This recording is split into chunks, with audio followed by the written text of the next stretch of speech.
Like, comment, subscribe, and let's do this.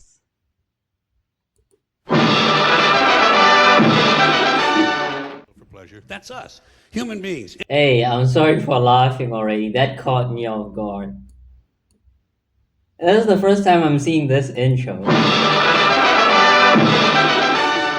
For pleasure. That's us, human beings. Interesting folks. Murderers. Here's an interesting form of murder we came up with. Assassination. You know what's interesting about assassination? Well, not only does it change those popularity polls in a big fucking hurry, but it's also interesting to notice who it is we assassinate. Do you ever notice who it is? Stop to think of who it is we kill. It's always people who've told us to live together in harmony and try to love one another. Jesus, This is Gandhi, true. Lincoln, John Kennedy, Bobby Kennedy, Martin Luther King, Medgar Evers, Malcolm X, John Lennon. They all said, try to live together peacefully. Bam! Right in the fucking head. This is bad. Apparently, we're not ready for that. Yeah, that's difficult behavior for us. We're too busy thinking around, sitting around trying to think up ways to kill each other. Here's one we came up with. It's efficient, too. Genocide, you know? Killing large numbers of people simply because they don't look like you, they don't talk like you, and they don't have the same kind of hats you do. There's been a lot of assassinations and genocide lately. But yeah, this is still relevant. I don't know why, but that's the case though.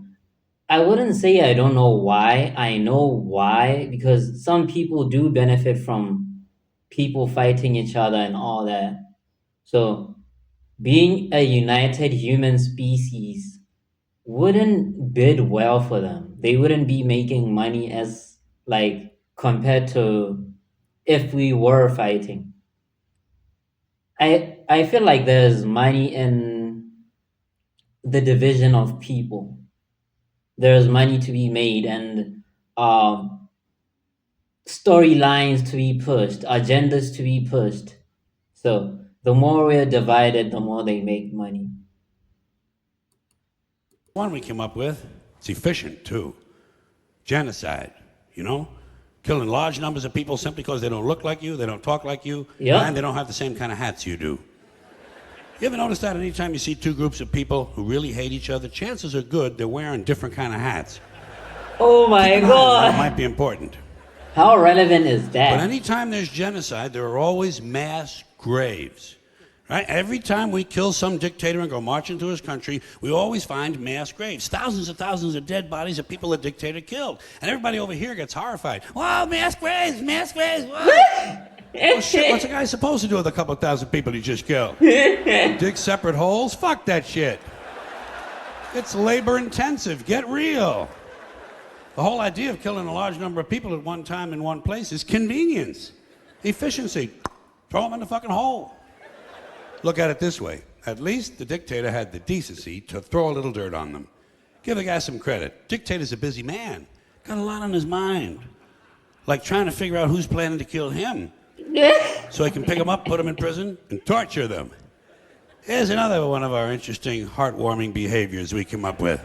Somewhere along the way, torturing each other. You want to hear a really cool torture that the Romans invented? They also used it as a form of capital punishment. It's really creative. They would take the guy in question, stuff him in a burlap sack, seal the sack up real tight, and throw it in the river. But here's the Damn. creative part. Inside the sack with the guy, they would put a dog, a monkey, and a snake. Okay? A dog, a monkey, and a snake. Man, that's fucking crazy. creative. Imagine being inside a burlap sack underwater in the dark, sitting next to a drowning monkey. Whoa. Think he'd be moving around a little bit? He'd be The dog would be going going ape crazy. shit, we know that. And the snake, well, he'd probably be getting curious about what all the activity was inside the sack. He might do anything. But whatever he did, it would probably involve venom and his teeth. You know what you'd be doing? You'd be praying to God that the snake bit the monkey and the dog ate the snake. Praying. Yeah, then.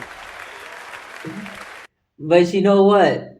Now that I think about it, the Romans, man, their punishments were so like comically evil.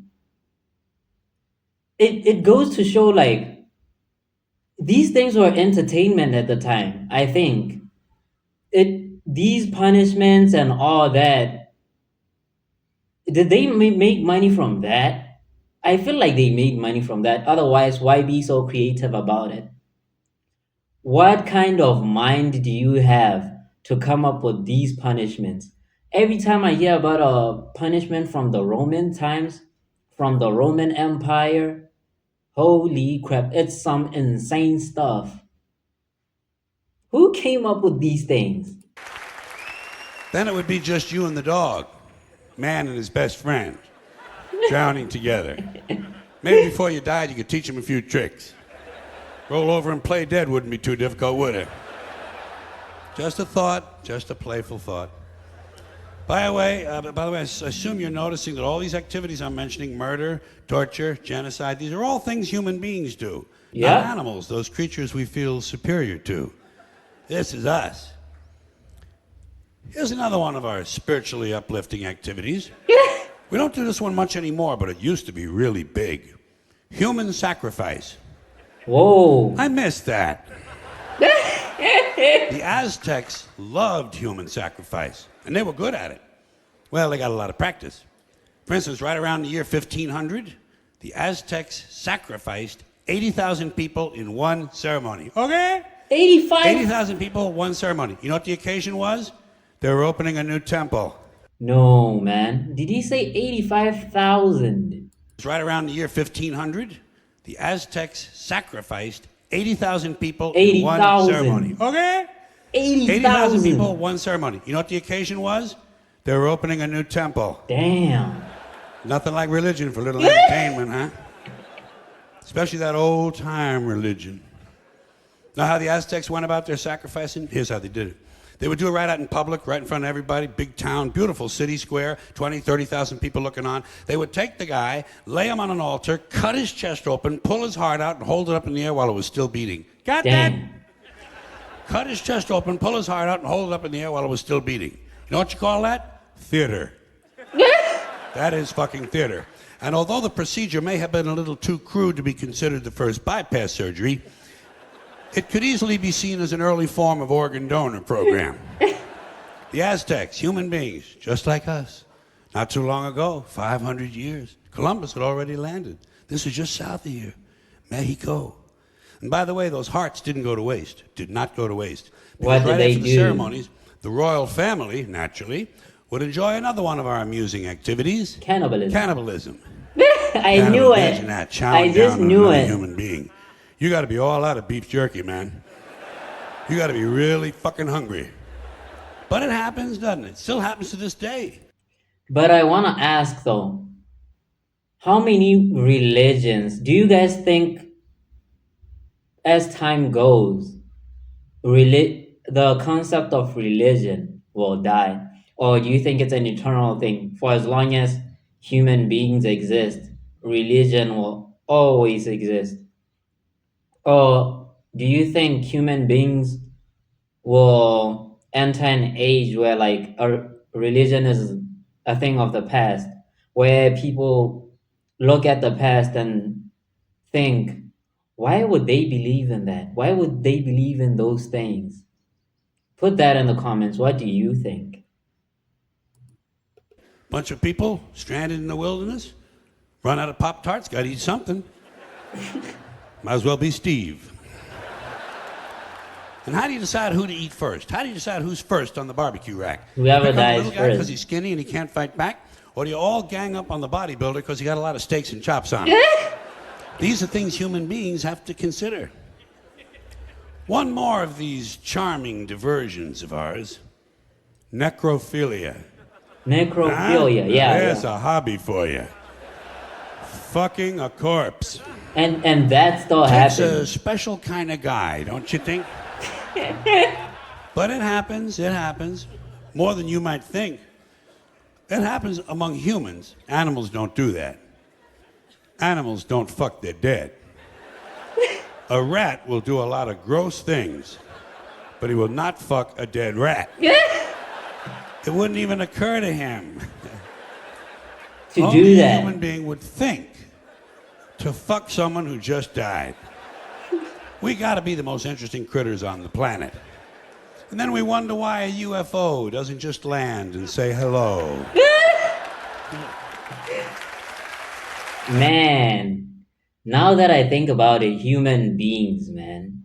Human beings do a lot of insane stuff. And this is facts. I know some people will go like, nah, that doesn't happen. But it happens. Even people who work at these mortuaries, they do that.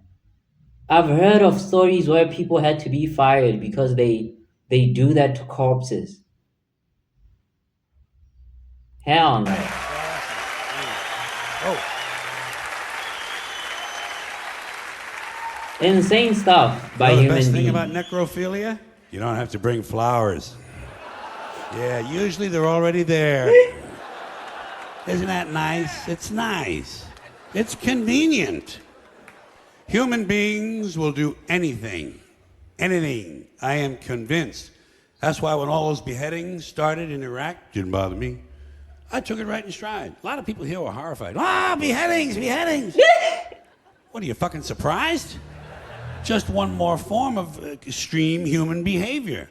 Besides, who cares about some mercenary civilian contractor from Oklahoma who gets his head cut off? Fuck him. Fuck him. Hey, Jack, you don't want to get your head cut off? Stay the fuck in Oklahoma. Stay the fuck in Oklahoma.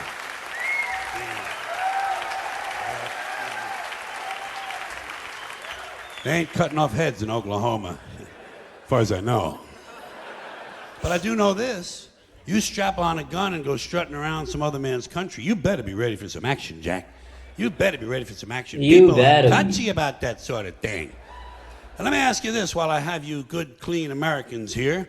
This is a moral question, not rhetorical. I'm looking for the answer. What is the moral difference between cutting off one guy's head, or 2, or 3, or 5, or 10, and dropping a big bomb on a hospital and killing a whole bunch of sick kids? Has anybody in authority given you an explanation of the difference? I have not gotten an There email is on this. no No one difference. will talk. You haven't gotten a postcard, not a fucking instant message, nothing.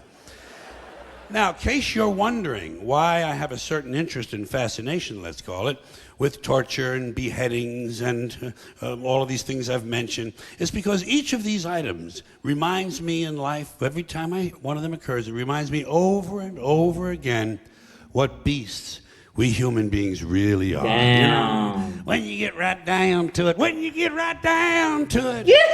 human beings are nothing more than ordinary jungle beasts, Yep. savages. No different from the Cro-Magnon people who lived 25,000 years ago in the Pleistocene forests eating grubs off of rotten logs. No different. Our DNA hasn't changed substantially in 100,000 years. We're still operating out of the lower brain, the reptilian brain, fight or flight, kill or be killed. Now, we like to think we've evolved and Yeah. advanced because we can build a computer, fly an airplane, travel underwater. We can write a sonnet, paint a painting, compose an opera. But you know something? We're barely out of the jungle on this planet. Barely out of the fucking jungle. What we are Let me is let it. semi-civilized beasts with baseball caps and automatic weapons.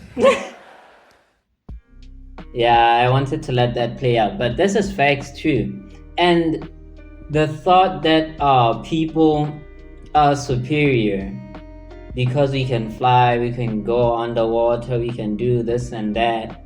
But other animals already do that. Birds can fly, the birds who can fly, who can go underwater, the fish who can go under the sea.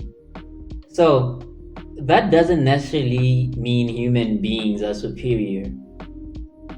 We may be mentally more evolved. I don't know.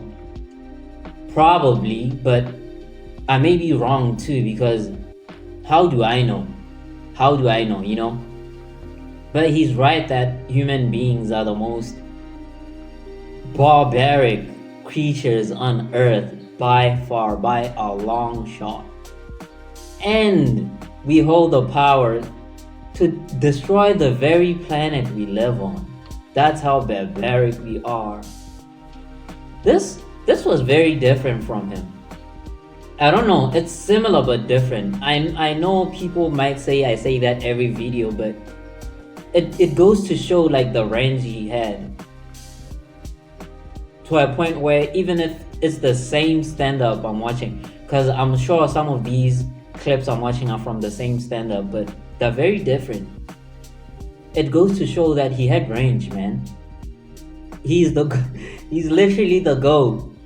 But anyway, let me not yap on for long. If you want me to watch more George Carlin, any stand up from him, any stand up bit from him, put the links in the comments to the specific bit you want me to react to. And on that note, thank you for watching, and I'll catch you on the next one.